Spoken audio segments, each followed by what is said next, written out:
मुसलमानों हौसलों को बुलंद रखो। ये दुनिया खत्म होने वाली है, मगर याद रखो दुनिया याद रखेगी अब्दुल्ला इब्न जुबैर को, दुनिया याद रखेगी सुबह क़यामत तक इमाम हुसैन को, दुनिया याद रखेगी हजरत ज़ैनब को, वक्त के यजीदों को, वक्त के अबू जहलों को दुनिया सफ़े हस्ती से मिटा देगी।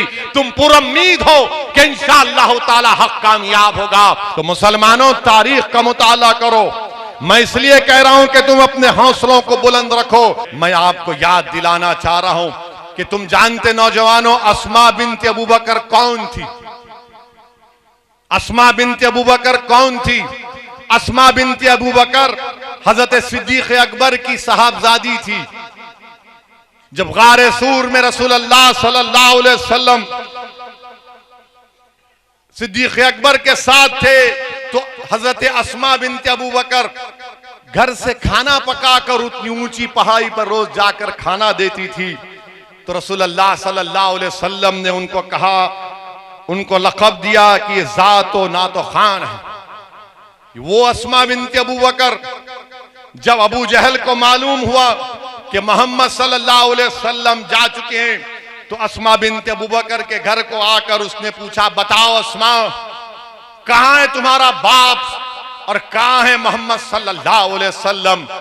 तो हजरत अस्मा ने कहा कि अगर मैं झूठ बोलूंगी तो शरीयत बीच में आ जाती है, अगर मैं सच बोलूंगी तो वफा खत्म हो जाएगी।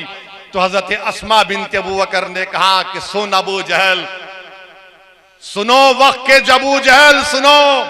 हजरत अस्मा ने कहा कि मैं जानती हूं मगर तुझे नहीं बताऊंगी। तो अबू जहल ने मक्के के बीच चौराहे पर हजरत अस्मा बिन्त अबू बकर को मुंह पर तमाचा रसीद किया।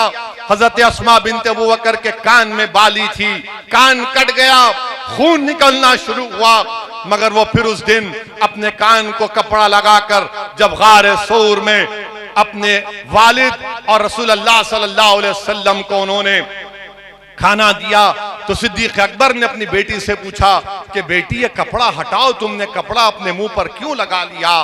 तो हजरत अस्मा ने कुछ नहीं कहा। जब वालिद ने सार किया तो उन्हें कहा कि अब्बा जान, अबू जहल घर को आया था और पूछा कि बताओ मोहम्मद सल्लल्लाहु अलैहि वसल्लम कहां हैं? तो उसने मक्के के भरे चौराहे पर मुझे तमाचा रसीद किया और मेरा कान कट गया। तो आप अंदाजा लगाइए, सिद्दीक़ अकबर की आंख में आंसू आ गए।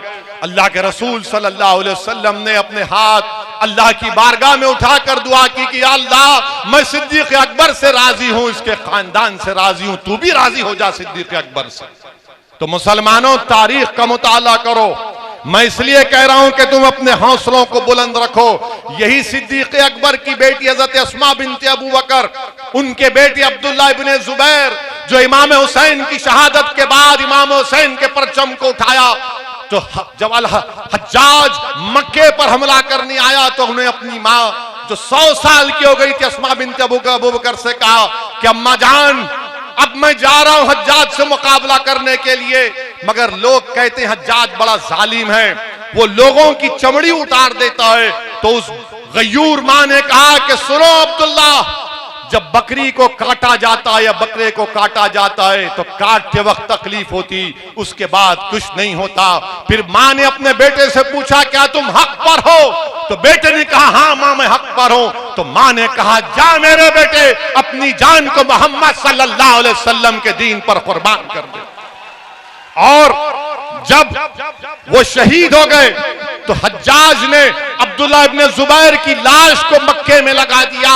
तो अब्दुल्ला इब्न उमर जब लाश के पास से गए तो कहा कि 14 दिन से लाश लटकी हुई है मगर इससे खुशबू आ रही है। तो किसी ने पुकार कर कहा कि जब अब्दुल्ला इब्न जुबैर पैदा हुए थे तो मोहम्मद सल्लल्लाहु अलैहि वसल्लम ने अपनी ज़बान मुबारक से खजूर को चबाकर पहली ग़िज़ा अगर अब्दुल्ला इब्न जुबैर के जिस्म में डाली तो रसूलुल्लाह सल्लल्लाहु अलैहि वसल्लम ने अपना लाहब दहन से चबा हुआ खजूर डाला। तो लोगों ने कहा कि जिसके जिस्म में मोहम्मद सल्लल्लाहु अलैहि वसल्लम का लाहब दहन चला गया उसके जिस्म से कभी बदबू नहीं आ सकती।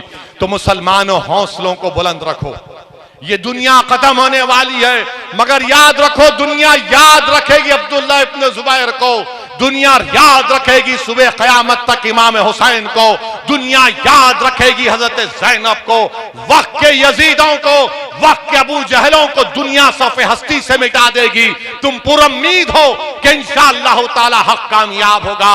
मेरी आपसे गुजारिश है कि मंजिल के लिए काम करिए, हमारी कोशिश में हमारा साथ दीजिए।